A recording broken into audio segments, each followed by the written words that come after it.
자, 재미있는 사례 민법 용어 해설입니다. 자, 이번 시간에는 우리가 물권법에서는 아주 크게 다루는 물건이 하나 있죠. 그게 뭐냐면 취득시효인데, 자, 이 취득시효, 점유 취득시효가 가장 잘 나오죠. 실제 시험에서도 가장 크고, 그 다음에 현장마다 문제 한 문제가 배정이 된다고 보셔도 과언이 아니다라고 보시면 돼요. 그래서 이 점유 취득을 반드시 체크하고 가실 필요가 있습니다. 물권법에 가면 소유권 파트에 있는 거예요. 자, 그럼 점유, 여기 점유인데, 점유 취득시효 그럽니다. 그럼 점유 취득시효가 뭔지를 먼저 정리를 해볼게요. 어떤 거냐면, 도시지역은 그렇게 많지는 않아요. 근데 시골 같은 데 보면 축척들이 좀 작은 축척을 쓰다 보니까, 지적도의 경계선하고 실제 담벼락하고 좀 차이가 있는 경우가 있어요. 그래서 예를 들면 갑의 토지가 이렇게 돼 있어요. 갑의 토지는 이렇게 돼. 이게 지금 지적도입니다. 지적도인데 만약에 혹시 실제 우리 담벼락이 있을 수 있잖아. 경계선이 담벼락이 이렇게 돼 있는 거야. 이렇게 집이 있고요. 그럼 문제가 되는 건 이 부분이에요. 지금 이 부분은 원래 갑의 토지인데 지금 을 쪽으로 지금 넘어와 있잖아요. 그럼 을이라는 사람이 이 토지를 매입할 때 이 일부가 갑의 토지라는 걸 알았을까요? 몰랐을까요? 제가 봤을 때는 모르고 그냥 매입을 했을 거라고 생각을 해요. 그래서 요 을이라는 사람이 몇 년간이냐면, 자, 20년간이에요. 20년간 이 토지를, 그 다음에 소유 의사라고 하는데 이 소유 의사가 자주점유예요. 소유 의사를 가지고 그 다음에 평온하게, 그 다음에 공공연하게, 동네 사람도 다 알아요. 이 토지가 을 거라고 생각을 하는 거죠. 그리고 이렇게 점유를 한다라고 보시면 돼요. 그러면 을은 이 토지를 20년간이에요. 이렇게 점유를 합니다. 점유를. 이런 마음을 가지고 점유를 하고 있었어요. 20년간 소유의사로 평온, 공연하게 점유하고 있다. 그럼 이게 시효가 우리가 완성이 됐다 이렇게 이야기를 하거든요. 그럼 시효가 완성이 되면 이 부분의 소유권을 을에게 바로 주는 게 아니에요. 시효가 완성이 됐다 그러면 등기를 청구할 수 있는 등기 청구권이 주어져요. 그럼 등기 청구권이 되면 나중에 을이 갑에게 등기를 달라고 하겠죠. 그러면 등기를 해서 등기가 되면 그때 가서 소유권을 취득을 해요. 이건 소급해서 소유권을 취득한다 이렇게 되어 있긴 해요. 그래서 이 시효가 완성되면 소유권을 인정하는 건 아니고 단지 등기 청구권이 발생이 되고, 등기가 되면 사실관계를 그대로 인정해가지고 소유권을 이뤄줘 버려요. 그럼 이때 억울한 건 갑이 아닐까요? 갑이라는 사람은 좀 억울하죠. 그렇죠. 내 토지가 어떻게 보면 법률 규정에 의해서 을에게 넘어가니까. 그런데 자, 이 취득시효란 제도를 두게 된 이유는 일단 증거가 불충분하다는 거. 갑이라고 단정 지을 수 있냐? 이 증거가 불충분하다는 거고, 두 번째는 20년, 30년이 넘어서 그 소유권을 네 거다 내 거다 하고 이렇게 싸우는 것은 사실 평온 상태를 좀 뭐라 할까요? 좀 문란하게 한다. 좀 뭐라 할까? 이렇게 시끄럽게 한다. 그게 싫다는 거야. 그래서 사실 상태를 그대로 인정을 해서 권리를 인정해 줘 버리자라고 하는 게 바로 이 점유 취득시효예요. 자, 그럼 점유 취득시효는 여기 나온 것처럼 20년간이에요. 20년간 소유 의사입니다. 요건을 하나 정도 외우고 계시면 좀 편하더라고요, 이건요. 그래서 20년간 소유 의사로 평온, 공연하게, 평온이다라고 하는 것은 강박과 폭행이 아닌 상태, 평온하게 소유권을 취득하거나, 공연이라고 하는 것은 은밀하고 비밀스러운 게 아니라 말 그대로 공공연하게 이런 개념이에요. 그래서 20년간 소유의사로 평온 공연하게 부동산을 점유했다. 점유한 자는 등기함으로써 소유권을 취득할 수 있다라고 되어 있어요. 이런 것들이. 그 다음에 여기 밑에는 이제 요거예요. 자, 요 밑에 거는 등기부 취득시효를 말합니다. 부동산의 소유자가 등기한 자가 10년간 소유의사 평온 공연하게 서은이 과실 없이가 무과실이에요. 무과실로 부동산을 점유할 때는 소유권을 취득한다라고 되어 있는데요. 요건 어떤 거냐면 이런 것들 등기부 취득시효는 그렇게 많지가 않아요. 거의 많지가 않고 요 점유 취득시효만 기억을 좀 해 주십사 하고 부탁을 드릴게요. 이걸요. 그럼 점유 취득시효는 20년간 소유의사로 평온 공연하게 점유한 자. 이때 점유는 나중에 나올 겁니다만 직접 점유하든 또는 간접 점유하든 상관없어요. 직접 점유하든 간접 점유하든 20년간 점유를 하게 되면 시효가 완성이 돼요.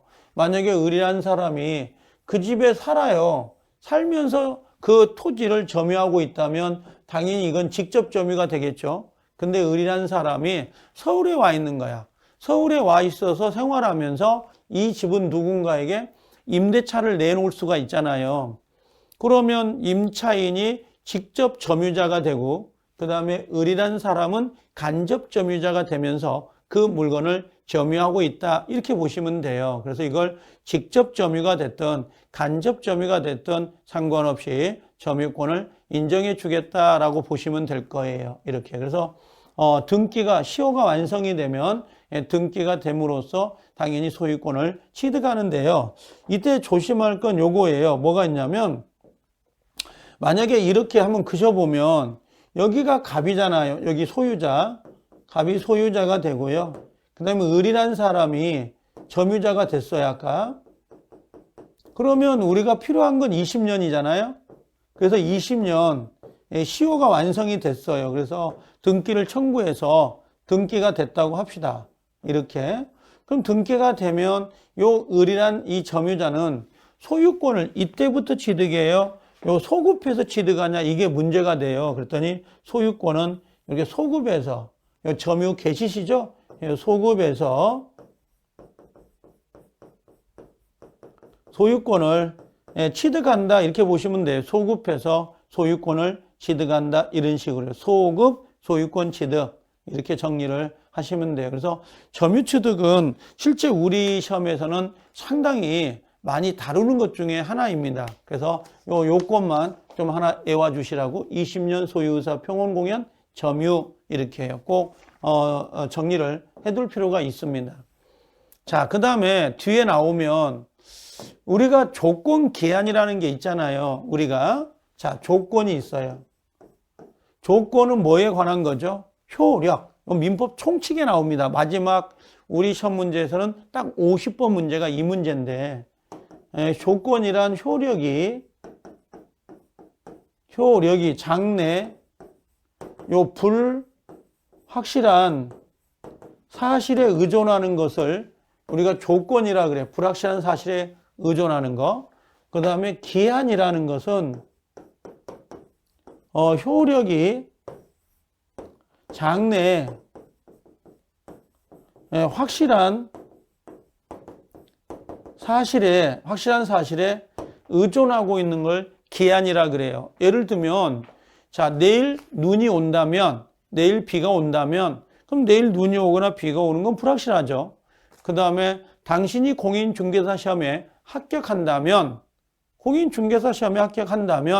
시험에 붙을 수도 있고 떨어질 수도 있는 거니까 이것도 불확실한 거잖아요. 이 불확실한 사실에 의존을 하고 있다면 우리가 조건 이렇게 이야기를 하고요.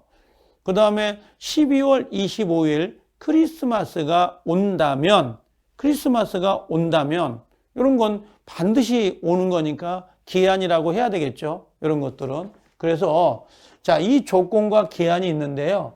이 조건에 다시 두 가지가 있어요. 정지 조건하고 해지 조건. 정지 조건은 효력 자체가 발생이 되는 거고, 그 다음에 해지 조건은 조건이 성취되면 소멸되는 것을 의미한다 이렇게 보시면 돼요. 그래서 자, 정지 조건이란 어떤 조건이 성립되면 성립됐다라고 하는 거 있죠. 성립됐다라는 것은 성취됐다. 예, 성취되면 법률행위 효력의 발생이 발생하는 조건이다. 발생. 그래서 조건의 효력이 발생한다. 당신 중개사 시험에 합격하면 내가 자동차 한 대를 사주겠다. 근데 시험에 정말 붙은 거예요. 그럼 당연히 자동차 한 대를 사줄 수 있는 거잖아요. 효력이 발생하는 거니까 그걸 정지 조건 이렇게 불러요. 근데 해지 조건은 어떤 조건이 이루어지면 역시 성취가 되면 법률 효력이 소멸시키는 조건을 말한다 그랬습니다. 소멸하는 거. 자, 여기 보면 아버지가 아들에게 대학에 합격하면, 자, 대학에 합격하면 자동차를 사주겠다 그랬어요. 그럼 대학은 들어갈 수도 있고 못 들어갈 수가 있으니까 요건 불확실하죠.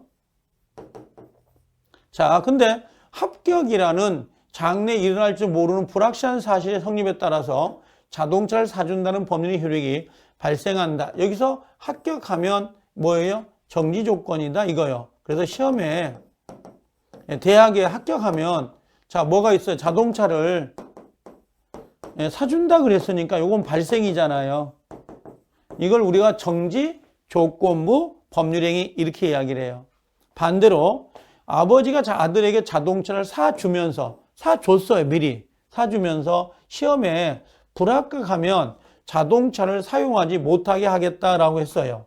근데 정말 만약에 얘가 시험에 불합격하면 자동차를 사용할 수가 없게 될 거예요. 그래서 시험에 불합격하는 조건이 성취가 돼버렸네? 그러면 당연히 자동차를 사용할 수 없게 되는 거잖아요. 소멸이 돼버린 거니까 이런 것들을 우리가 뭐라고 하냐면 해제 조건 이렇게 불러요. 그래서 정지 조건하고 해제 조건을 구별하는 게 좀 어려워요. 그래서 정지 조건, 해제 조건 구별을 물어보지는 않을 거예요. 정지 조건은 조건이 성취가 되면 효력은 발생하는 거고 해제 조건은 조건이 성취되면 효력은 소멸되는 것이다. 이렇게 기억을 하시면 되는데요. 좀 긍정적이다. 끝이 긍정적이다 그러면 정지 조건일 경우가 많고 끝이 부정적인 거 있죠. 나 커피 안 사주겠다. 자동차 사용 못하게 하겠다. 집을 안 사주겠다. 부정적이면 해제 조건으로 보시면 거의 근접한다고 봐요. 이것들이. 그래서 정지 조건하고 해제 조건 두 가지가 있으니까 하나 정리를 하실 필요가 있습니다. 자, 그 다음에 하나만 더 정리해 보면 자, 요게 삼자라는 개념이 나와요. 삼자. 요게 우리가 민법 총칙이나 어디든지 삼자란 말 나오거든요. 이게 어떤 거냐면 요런 거 봐볼게요. 갑이란 사람이 건물을 을하고 둘이 매매를 했어요. 이렇게 매매를 하잖아요. 그러면 요 을이라는 사람 있죠? 요 을이라는 사람은 뭐라 그럴까요? 요 둘이 계약 당사자가 돼요. 얘들은 갑과 을은 계약 당사자가 되는 거야. 이런 식으로 당사자가 되는데 요 밑에 누가 나올 수 있어요? 병이 나올 수 있고 밑에 정이 나올 수 있거든요. 그럼 요 갑과 을을 우리가 당사자라고 이야기를 하고 당사자를 제외한 나머지들 있죠? 요걸 누구라 그래요? 제3자 이렇게 보시면 돼요. 그럼 3자를 꼭 병만을 말하는 게 아니라는 거지. 당사자를 제외한 나머지는 3자가 되는데 자, 여기 보면 어떤 법률관계에 직접 참여하는 자를 보통 당사자다라고 하고 그 이외의 자를 뭐라 그래요? 3자라고 한다. 임대차는 원래 채권이기 때문에 소유권이나 저당권 등과 같이 모든 사람에게 그 권리의 효력을 주장할 수 없는 것이나 등기한 임대차나 건물의 인도와 사업자 등록을 신청한 임차인은 그 권리 효력을 제3자에게도 주장할 수 있다. 이런 표현을 써요. 자, 우리가 갑이란 사람하고 을이란 사람이 계약을 맺어요. 근데 계약을 맺을 때 뭐가 있냐면 여기가 비진이가 있어요. 우리 민법 총칙에 비진이, 그 다음에 통정, 착오, 그 다음에 사기, 강박에 의해서 요 갑과 을이 계약을 맺었다 이런 말 나와요. 그럼 계약을 맺은 거죠. 그러면 이 계약은 결과론적으로 본다면 얘가 무효가 되거나 이게 무효가 되거나 또는 뭐가 될 수 있어요. 무효가 되거나 또는 요 부분이 취소가 될 수 있어요. 이 무효가 되거나 취소가 될 수 있어요. 취소가. 자, 무효 취소가 되면 자, 무효 취소가 돼요. 무효 취소가. 그럼 무효 취소되면 여기서 한 사람이 나올 수 있거든요. 여기 연결돼 가지고 누가 나오냐? 병이 나올 수 있다. 그럼 병이라는 사람을 우리가 뭐라고 해요? 제3자 이렇게 들을 수가 있어요. 제3자. 그럼 요 3자라고 하는 사람이 있죠. 이 3자에게는 요 갑이라는 사람이 무효 취소를 주장할 수 있냐? 얘는 선의 3자라면 주장할 수가 없고 악의 3자라면 주장할 수 있다. 뭐 이런 형태로 문제가 배정이 돼요. 그래서 우리가 당사자인 갑과 을을 제외한 나머지를 우리가 제3자 이렇게 표현한다는 걸 기억해 주셔도 됩니다. 그래서 이번 시간에는 점유, 취득, 시효 상당히 중요한 거니까 요건을 기억하고 계셔야 되고 그 다음에 두 번째 우리 아까 이야기했던 요 부분요. 두 번째로는 여기 요거 해지 조건하고 정지 조건 요 조건 부분 하나 하고 그 다음에 세 번째는 여기 제3자를 위한 계약 3자 당사자를 제외한 나머지를 3자다라고 하는 거 요 개념을 하나 정립한 거니까 요걸 좀 구별을 해서 기억할 필요가 있습니다. 자, 그래서 이번 시간은 여기까지 해서 정리가 되겠습니다. 고생들 많이 하셨습니다. 수고하셨습니다.